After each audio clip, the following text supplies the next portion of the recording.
Olá, seja bem-vinda, seja bem-vindo a mais um vídeo aqui no canal. Eu sou Armando Vernalha Júnior, fotógrafo cinegrafista, e tem uma montanha de links na descrição deste vídeo. Nesses links você vai encontrar formas de apoio a este espaço na internet, apoio financeiro através de financiamento coletivo ou de suas compras na loja Portsar, que é a apoiadora aqui do canal. Também das outras empresas apoiadoras aqui deste espaço na internet, como a Canon Brasil e meu site, com a minha agenda de cursos e tudo mais. Isso tudo você encontra na descrição desse vídeo, além de links para outras redes sociais onde eu estou, como Instagram, Twitter e assim por diante.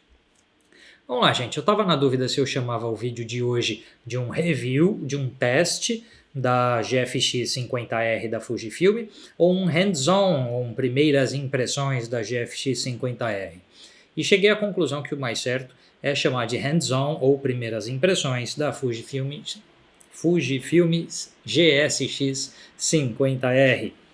Por que disso? Porque eu fiquei um dia inteiro com a câmera, produzi com ela pouco mais de uma centena de fotos em variadas situações de luz, só que um dia com a câmera e uma centena de fotos, normalmente quando eu faço review de equipamento, eu faço mais do que o triplo disso, ou seja, fico pelo menos 2 ou 3 dias com a câmera e faço pelo menos uns 300 cliques.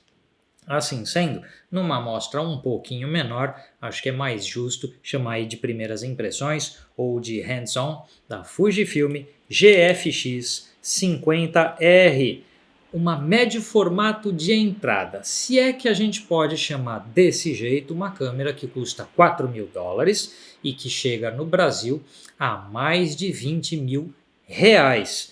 Eu não me prendo muito no preço em reais porque um dia alguém dá uma loucura qualquer na política brasileira e o dólar passa de R$4, R$5. Pronto, a câmera vai passar de R$30.000 longe. Alguém faz alguma coisa de bom na política brasileira, sei lá, notícias no mercado internacional são boas, o dólar cai para R$3. Pronto, a câmera vai ficar 20 mil ou menos. Então assim, eu não me prendo muito com o preço Brasil das coisas, porque o preço Brasil é sempre muito louco e vale mais a pena a gente falar preço em dólar. A Fujifilm GFX 50R custa $4.000 o corpo da câmera. Se você quer saber o preço dela, porque depois desse primeiras impressões hands-on, você chegar à conclusão, nossa, essa câmera é que eu preciso para o meu trabalho, você vai ligar para a Portsar, que é representante oficial da Fujifilm, loja autorizada Fujifilm e assistência técnica autorizada Fujifilm, vai ligar para o pessoal da loja Portsar, fala lá com o Luiz ou com todo mundo lá da Portsar e fala, quero saber da GFX 50R, que eu vi o vídeo do Vernalha, quero comprar uma para mim. Aí eles vão te passar o preço do momento, né? Porque vai que você vê esse vídeo no dia que ele foi publicado, ou um mês depois, ou 6 meses depois, varia. Tá bom? Mas ela custa $4.000. Vamos lá. Sem lente, né? Só corpo de câmera. Com lente, a coisa vai se estendendo mais. Ninguém disse que ser fotógrafo ou fotógrafa era barato, né, gente? Porque mesmo quando a gente fala em câmeras de entrada, DSLR mais baratinha com lente do kit, é um dinheiro respeitável, né? Ninguém falou que ia ser fácil, mas vamos lá. Vamos falar um pouquinho da GFX 50R. Eu vou passar um pouco das especificações dela, e enquanto isso você vai ver imagens do corpo da câmera, para entender mais ou menos o que ela é. A GFX 50R é uma mirrorless de médio formato, então significa que ela tem visor eletrônico, não visor óptico. Ela custa $4.000. Ela tem um sensor que tem aproximadamente 44 milímetros de largura por 33 milímetros de altura, com aproximadamente 50 megapixels de resolução. Ela é capaz de fazer 3 fotos por segundo. O monitor LCD dela é articulável apenas para cima e para baixo, não lateralmente. Ela tem 2 slots de cartão SD, tem conexões variadas aí de Wi-Fi e Bluetooth. Ela também tem o corpo selado contra poeira e umidade. E ela tem um tamanho que eu diria assim um tiquinho maior do que uma DSLR full frame. ou um pouco menor do que uma DSLR full frame se a gente colocar o grip na DSLR full frame. Então ela é maior do que mirrorless full frame, todas as do mercado, um pouco maior do que a maioria das DSLR que estão no mercado.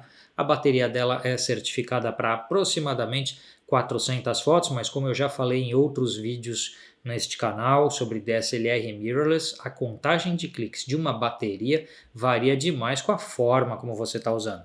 Você está lá num lugar que neva e está fazendo longa exposição noturna, a bateria não vai durar quase nada, porque no frio a bateria dura menos e longa exposição consome bateria. Por outro lado, você está num lugar mais quente e fazendo cliques curtos, que você faz 10, 20 fotos, guarda a câmera, depois saca a câmera, mais 10, 20 fotos, tipo você está viajando e fazendo turismo, nesse ritmo às vezes a bateria dura 2, 3 dias na câmera, ou mais. A duração de cliques da bateria é muito relativo.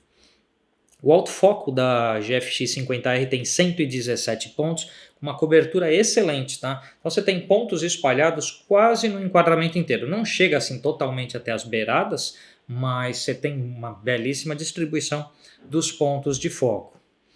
Para vocês compararem mais ou menos o tamanho de arquivo que ela gera com esses 50 megapixels, ela gera arquivos que têm 8.250 pixels de largura por 6.190 pixels de altura. Uma câmera aí de 24 megapixels full frame faz arquivos de 6.000 pixels. Uma câmera de 24 megapixels, mesmo APS-C, faz 6.000 pixels de largura. Então, você tem mais de 8.000 pixels, ou seja, mais de 25% a mais de resolução horizontal, fora o tanto a mais de resolução vertical.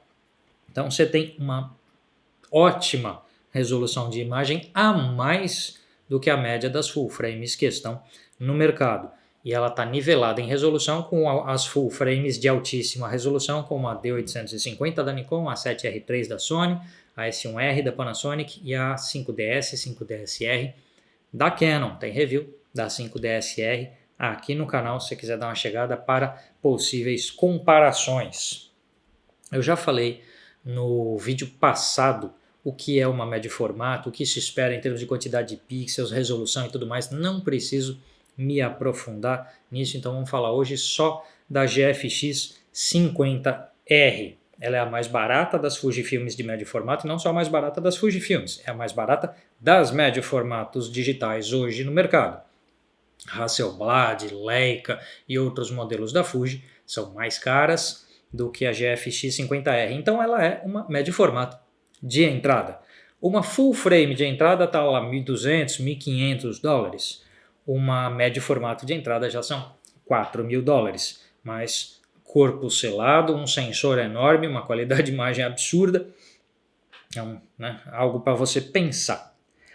A ergonomia da GFX 50R eu gostei, o tamanho dela não é exagerado, eu tenho mãos pequenas. Então, por exemplo, a 6D Mark II fica muito bem assim na minha mão, a pegada dela não fica sobrando nem faltando. A EOS RP, que é a menor das full frames mirrorless, encaixa bem na minha mão, mas já tem aquele ponto que a gente com a palma da mão pode apertar algum botão nela. Já a GFX 50, por ser uma média formato, por ser maior, é difícil você esbarrar em algum comando à toa. O que pode acontecer, conforme onde você gosta de deixar o seu dedão conforme segura a câmera, é você esbarrar no joystick que movimenta ponto de foco. Mas o joystick é assim, você movimenta o ponto de foco, se você aperta ele volta para o ponto central, por exemplo. Então é bastante fácil com o joystick você mover ponto de foco. Então eu achei de forma geral a ergonomia com os 3 dials de comando, porque você tem diafragma geralmente nas lentes, ISO no dial frontal junto ao botão disparador, e o tempo de exposição no dial superior, e tem também um dial de compensação de exposição no canto da câmera, o acesso fácil para operar isso com polegar e com indicador. De forma geral, achei a ergonomia da câmera bastante boa. Então, de todas as Fujifilms, a melhor ergonomia das que eu já testei está na de médio formato aí na GFX 50, porque justamente o punho dela é um pouco maior, a pegada fica um pouco mais firme. Então, de forma geral, em termos ergonômicos e de qualidade de construção, da sensação geral do produto que você tem em mãos, eu achei realmente muito boa. E quando a gente fala de uma câmera de entrada, às vezes você supõe uma qualidade de construção inferior a outros modelos. já aquela história, a gente está pagando $4.000 numa câmera de médio formato, você já espera o patamar das melhores DSLR. E a construção da Fujifilm me passou essa sensação. Lógico que eu não tomei chuva com ela, não deixei a câmera cair, nada disso, senão eu ia ter que pagar por ela. O pessoal da Portsar emprestou para que eu fizesse esse vídeo, então a gente toma cuidado. Mas ela é selada, ela transmite uma boa impressão e as coisas parecem sólidas. Os comandos todos, nada parece frouxo enquanto a gente opera a câmera. Então, a ergonomia achei bastante boa. Vou falar aqui de primeiras coisas assim, defeitos. Vamos falar de defeitos, que é para depois a gente se concentrar no que mais importa, que é a qualidade de imagem. Ela não tem saída de fone de ouvido para você monitorar som, caso você resolva gravar vídeos com ela. O autofoco contínuo dela em vídeo é um pouco decepcionante, né? Então, ele dá uns socos assim, ele não é muito preciso, então o autofoco em vídeo é um pouco decepcionante. Não tem 4K, ela faz Full HD a 30 quadros por segundo, então como câmera de vídeo, ela vai decepcionar você. Mas eu fico pensando que alguém comprar câmera de médio formato para fazer vídeo, com a qualidade dos equipamentos de vídeo que a gente tem, as câmeras de cinema que a gente tem, é meio que maluquice, tá? Então, como câmera de vídeo, a GFX50 não é o produto ideal e nem se espera isso dela. Em fotos contínuas de objetos em movimento, os 3 FPS dela e a velocidade de movimentação do foco podem ser menos do que o necessário para algumas situações. Por exemplo, eu não fotografei nenhum evento com ela, mas pessoas andando normalmente na rua, ela acompanhava foco muito bem. Então, num evento, vai servir. Se você é muito metralheiro, talvez não, por causa dos 3 FPS. Mas, de forma geral, eu acredito que eu conseguiria fotografar eventos sociais e empresariais com ela sem nenhuma dificuldade. Para quem gosta de metralhar mais, vai precisar de um desempenho de disparo melhor do que 3 fotos por segundo. É você que sabe o teu estilo de fotografia. Se você não é metralhador, ok, a Fuji tem um ritmo um pouco mais lento. Todas as médio formatos são, tá? A nova GFX100 da Fuji chega a 5 fotos por segundo. Então, o arquivo é imenso. Tá? Bom, falei da ergonomia, falei do tamanho de arquivo, falei do autofoco, falei aqui das limitações dela em vídeo. Uma outra limitação é o sincronismo de flash em 1/125 de segundo. 1/125 de segundo. Dependendo das aplicações que você vai fazer, se você vai fazer, sei lá, modelo em estúdio fazendo propaganda de shampoo, que é o modelo daquela viradona no cabelo, assim, 1/125 pode não ser o caso. Lógico que quando a gente fala em congelamento de movimento, a gente está falando mais do tempo de disparo do flash, a duração do pulso de luz, do que do tempo de obturador da câmera. Porque o flash, de repente, o pulso dele dura 1/1000 de segundo, e o teu tempo de sincronismo foi 1/125, então o objeto foi iluminado em 1/1000. Tudo bem. Então, depende aí de equipamento de flash, de um monte de coisa. Se você é profissional de estúdio, você sabe o que eu estou falando. Então, você usa um flash de pulso de luz mais rápido para fazer, por exemplo, um splash. Ou isso que eu falei, modelo virar o cabelo numa propaganda de shampoo. Essas coisas. Mas chefe de cozinha jogando lá temperinho na comida, fazendo um splash numa bebida e coisa assim, isso é o pulso de luz que vai fazer o congelamento da ação, não o tempo de sincronismo. Mas enfim, o tempo de sincronismo de 1/125 é um pouquinho assim frouxo se a gente compara com DSLRs que conseguem 1/180, 1/200, 1/250 de segundo com flash.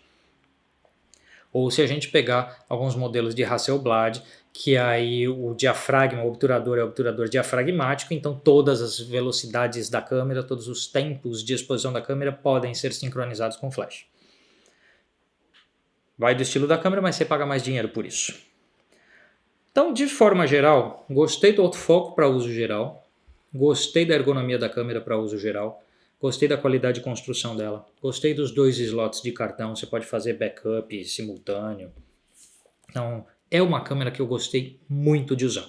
Agora, vamos sair desse ambiente aqui, vamos para a tela do computador, dar uma examinada nos arquivos, porque aí eu vou falar para vocês de qualidade de imagem, qualidade de cor, ruído de imagem e tudo mais. Bora lá para o computador. Vamos lá dar uma olhada em algumas imagens, tá? Eu não selecionei imagens especificamente pela estética, pela qualidade específica aí de composição, de nada, mas mais porque tecnicamente eram algumas imagens que representavam bem alguns pontos que eu gostaria de mostrar para vocês. Todas as fotos foram feitas com a mesma lente, tá? Que é a 63mm de abertura 2.8, que é a lente normal para a Fuji de médio formato, né? Vamos começar com essa foto aqui para exemplificar algumas coisas, tá? Ela foi feita com f8, 1/125 de segundo, ISO 100, alguns aspectos para pensar. Primeiro, é uma exposição bem para a direita. Eu tenho o vídeo aqui no canal, né? Disposição para a direita é a técnica que normalmente eu trabalho.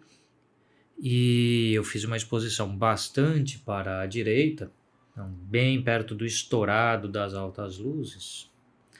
E aí eu vou aproximar aqui colocando em 100%, que a primeira coisa que eu gostaria de chamar a atenção é para a nitidez. Se a gente chegar aqui e zerar completamente os comandos de nitidez, né, de redução de ruído, de qualquer coisa que exista para fora do padrão do próprio Adobe Camera Raw, que está na mesma que fazer isso no Lightroom, né, porque é a mesma mecânica, você tem uma imagem muito, muito nítida. São 50 megapixels, né, mas não adiantaria ter tudo isso de pixel se você não tivesse qualidade de lente, qualidade do próprio sensor de captura. Então, se a gente aplica alguma coisinha em termos aí de nitidez, a gente já tem uma imagem com um padrão de nitidez que é verdadeiramente muito alto. Então, se você busca nitidez nas suas imagens, é uma coisa para se pensar. E se a gente, como é uma exposição para a direita, né, se a gente repor alguma coisa aqui das altas luzes para a tonalidade mais correta, a gente até observa mais detalhes ainda, né? Se a gente aproximar aqui para 200%, você vê uma quantidade de informação que é simplesmente gigantesca, né? Então esse é um primeiro ponto. Você nem tem a necessidade de ficar aplicando clarity pesado, esse tipo de coisa, nem montanhas de nitidez. Então, primeira observação sobre a Fujifilm de médio formato aqui, a GFX 50R. Você obtém uma nitidez assombrosa com essa câmera. Vamos um pouco adiante nessa avaliação e pensar em recuperação de sombras, alcance dinâmico no sentido de recuperação de sombras. Que alcance dinâmico não é sinônimo de recuperação de sombras, mas o volume de informações gravadas por um sensor, de alguma maneira, está ligado ao alcance dinâmico. Então vamos pegar essa foto, que é uma foto de altíssimo contraste, fechar aqui em uma área onde a gente tenha, né, o contraste, muita sombra aqui, bastante luz aqui. E se a gente for para uma regulagem disso, buscando salvar sombras e reduzir essas altas luzes, você vê que a gente tem uma retenção de informação de sombras muito grande, né? Porque eu fui aqui a 100, a gente está saindo de praticamente preto total, então há muita informação de sombra preservada aqui. Olha como está isso aqui antes da recuperação e recuperado. É lógico que tem ruído de imagem, é uma imagem em ISO 100 e é lógico que sombra recuperada tem ruído de imagem mais do que a área iluminada da imagem. Então, se a gente pegar e voltar aqui a sombra e pegar, por exemplo, o amarelo da camisa aqui, né, do colete, que tem mais informação porque tem mais luz, quando a gente faz a recuperação das sombras, há menos ruído no canal amarelo. Canal amarelo é ótimo, né? Não existe um canal de cor amarelo, mas há mais recuperação de sombra nessa cor amarela que tinha mais luz do que no conjunto aqui da paisagem. Mas não é um ruído que comprometa, é um ruído com a carinha de granulação bastante aceitável, bastante correto que está aqui. Então, uma primeira coisa que a gente pode falar, tanto da retenção de alta luz, que a gente já viu no piso nessa foto, quanto no piso nessa foto, quanto na retenção de sombra e recuperação de informação de sombra, são realmente excelentes, o que demonstra aí uma capacidade de retenção de informação por esse sensor que é muito alta. Vamos sair um pouquinho das imagens de ISO bastante baixo, que são essas, e passar para algo num ISO mais elevado. Essa imagem aqui está a ISO 6400, a gente tem uma outra aqui, a ISO 4000. Vamos começar por essa de ISO 4000 e vamos examinar um pouquinho o padrão de granulação de ruído de imagem. Deixa eu zerar, né? Porque o Adobe Camera Raw ele tem um parâmetro que já vem aqui. Então, zerado tudo, ruído, nitidez, tudo. As áreas de sombra da imagem, que é onde a gente pode ver o ruído, tem um ruído muito baixo para um ISO 4000. E que, lógico, que você nem percebe quando você recupera a imagem aqui para um zoom mais aceitável, né? A gente está fazendo o quê? Catação de pixel, né? Que é aquele esporte de algumas pessoas na internet ficar catando pixel em imagem. Eu não sou muito chegado à catação de pixel, mas quando a gente está falando de um equipamento desse valor, né, em torno de $4.000, desse nível de sofisticação a uma médio formato, vale a pena a gente dar uma olhada no nível do pixel mesmo, como é que é a história do ruído. Então aqui a ISO 4000, se a gente aplicar uma redução mísera aqui de ruído de imagem, o ruído de cor já sumiu. E uma redução mínima do ruído aí de luminescência ou luminância, também você já tem uma imagem limpa. Okay? E nas áreas mais iluminadas da imagem, que não são as áreas de sombra, você simplesmente já não tinha ruído, né? Se eu zerar aqui de novo, você não tem praticamente ruído aí nas áreas iluminadas. Okay? Muito pouco do ruído de cor aqui para a ISO 4000. Vamos aqui para uma imagem mais escura e de ISO 6400. Em 2.8 de diafragma, que é a abertura máxima, dá uma olhada no que é a nitidez dessa lente 63mm. Vamos zerar aqui os controles todos. Mas dá para você ter uma ideia do que é a nitidez dessa lente em 2.8, que é a abertura máxima. E dá para a gente ter uma ideia do baixíssimo nível de ruído no ISO 6400. Okay? Novamente aqui, se a gente aplicar valores mínimos de ajuste de ruído, a gente vai chegar numa qualidade absurdamente boa, assim como aplicações mínimas de nitidez já vão exibir todo o nível de detalhamento possível e imaginável numa imagem como essa. Vamos pegar um pouquinho mais pesado e vamos para uma imagem de ISO 12800. Okay? Uma imagem de interior aqui. Várias dessas imagens que vocês estão vendo aqui de umas máquinas e tal, foram feitas no espaço cultural ali ou no Museu da Caixa, na Praça da Sé, em São Paulo. É um lugar que eu recomendo muito que vocês visitem. Muito bonito, interessante, vale a pena dar uma olhada. Vamos zerar todas as coisas aqui. Aqui já é uma imagem de um lugar escuro, então a intensidade luminosa é bem pequena, o que tende ao ruído de imagem.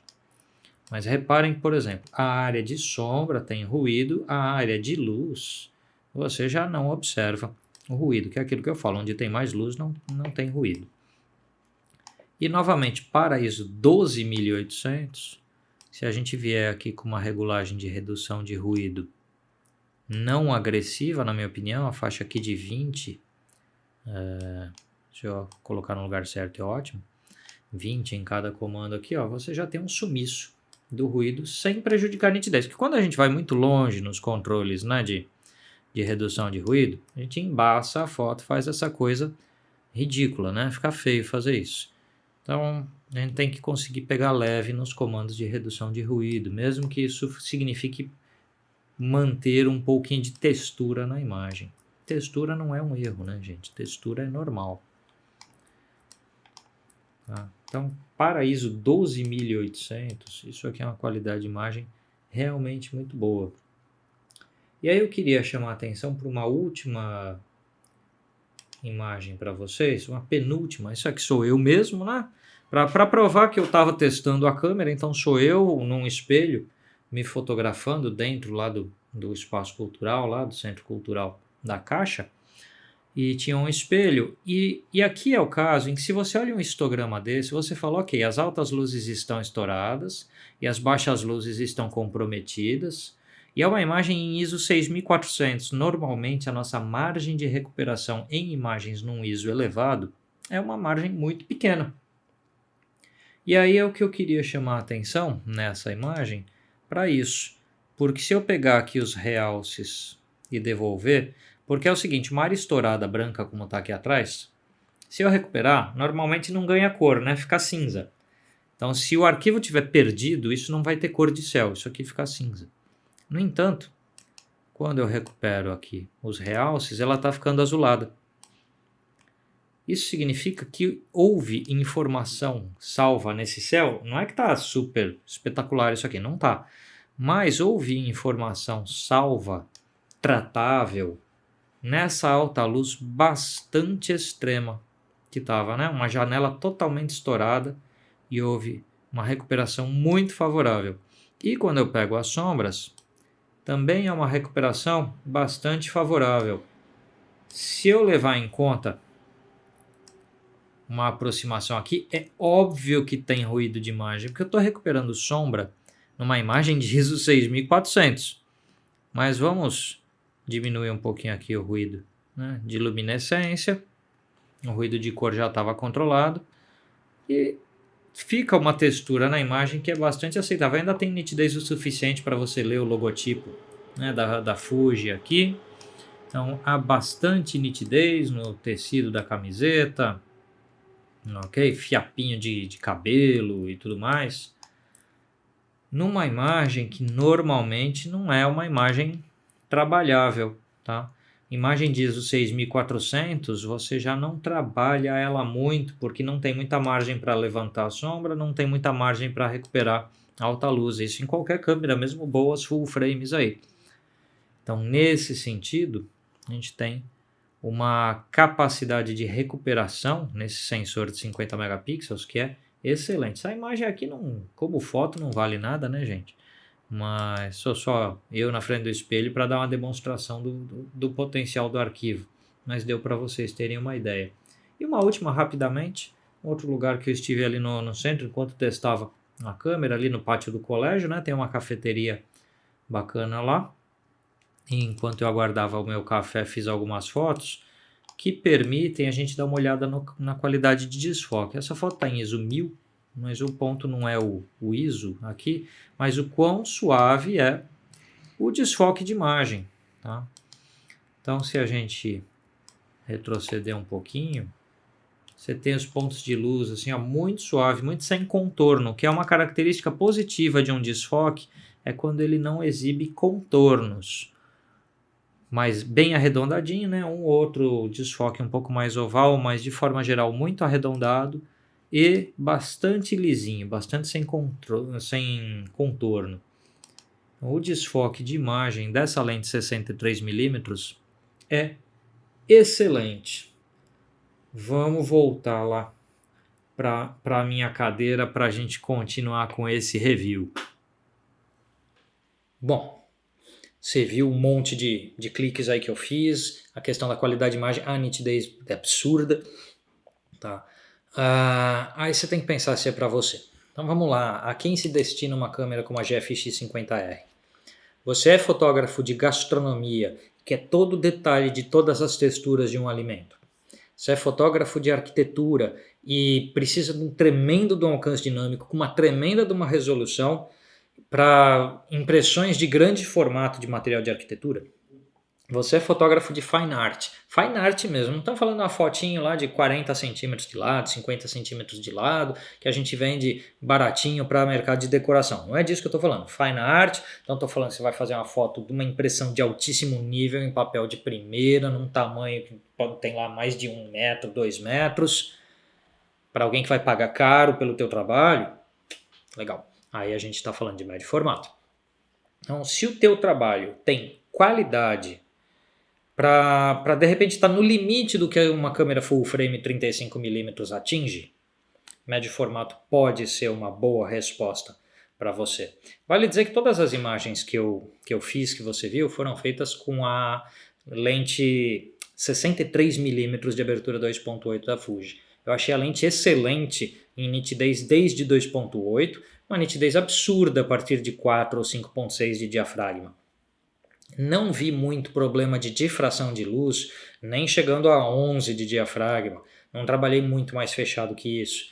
Mas então o nível de qualidade de imagem com essa lente, com a GFX50, é realmente muito bom. Então se você é profissional, com bom fluxo de clientes, que tem uma demanda de qualidade, então você faz casamentos e você faz lá aquele fotolivro que às vezes tem 40 centímetros de lado de página, então a página dupla tem 80 centímetros.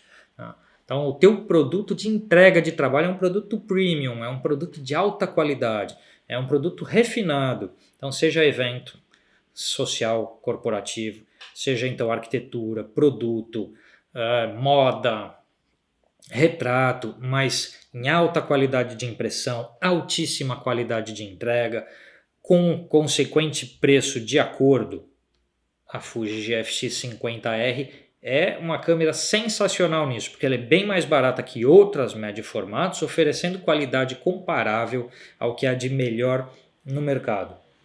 Quando compara com um arquivo de uma D850, sei lá, em ISO bastante alto, tipo 3200, 6400, a diferença é pequena. A Fuji leva uma pequena vantagem sobre uma D850. Em ISO base, ISO 100, ISO 50 ou 64 na D850, vai ser muito difícil você achar diferenças, mas muito difícil mesmo, se é que vai achar. Eu examinei meus arquivos de ISO mais baixo da D850 paralelo aos da GFX50 e você tem pouquíssima coisa ali para achar, se achar. Se a gente pegar uma EOS 5D da Canon, que é um modelo já um pouco mais antigo no mercado, a vantagem de ISO e ruído de imagem da GFX50 já é mais consistente. Mas em ISO baixo, de novo, vai ser muito difícil você achar alguma coisa, se é que vai achar. Mesmo vale de observação para a 7R3 da Sony. Então assim, qualidade de imagem está acima das melhores full frame do mercado? Está por pequena margem, mas ela existe. Tem um pouquinho mais de resolução, um pouquinho mais de nitidez, um aproveitamento de luz um pouquinho melhor, um ruído de imagem de sombra um pouquinho menor e assim por diante. Se vale a pena para você, você tem que considerar assim, nossa, uma D850 com boas lentes, talvez você vai gastar 25 mil, 30 mil reais no kit, corpo mais lentes. Aí em médio formato você vai gastar entre 5 e 10 mil reais a mais do que isso. Você tem giro de caixa, fluxo de caixa para justificar a diferença, então pode ser que vale a pena. A gente tem que lembrar que quando a gente fala de um mercado top de linha, de todas as áreas, publicidade, moda, evento, o que for, um equipamento mais parrudo na mão do fotógrafo, que os clientes entendam que aquilo é o topo da qualidade possível, tem alguns clientes que valorizam isso, que desejam isso. Então se você vai atender um cliente do casamento, que não é o casamento de 2 mil reais, 3 mil reais, 5 mil reais, é casamento de 50 mil, 80 mil, 100 mil reais, esse cliente talvez valorize o fato de que você vai entrar no evento dele com o melhor equipamento disponível no mercado. Vai fazer publicidade diretor de arte de publicidade, diretor de criação de publicidade geralmente entende alguma coisa de fotografia, alguns entendem bastante de fotografia.